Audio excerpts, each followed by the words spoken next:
Jack Ryan came out in theaters this weekend, and it's getting some mixed reviews, but we're still pretty hot for spy movies around the office, so let's check out some of the top spy movies streaming online now.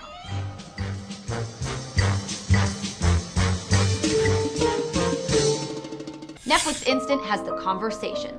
It's a small thriller produced and directed by Francis Ford Coppola. Nominated for Best Picture in 1975, it actually lost to Coppola's other classic, Godfather 2, which was actually shot later that year. Gene Hackman is awesome as a paranoid surveillance expert. Then there's also Harrison Ford and an uncredited cameo by Robert Duvall.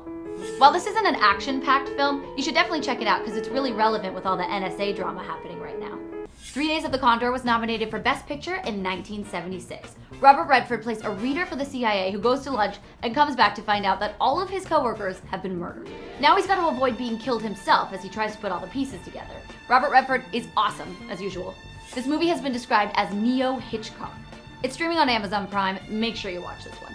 Interesting fact, both The Conversation and 3 Days of the Condor were referenced by the Russo brothers as heavy influences on Captain America: Winter Soldier.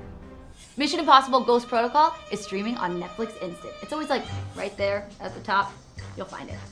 It's definitely the most action-packed movie on this list, and Tom Cruise dangles off the tallest building in the world. It ties into MI3 really nicely, and director Brad Bird finds a nice balance between all the elements a movie like this needs to be great.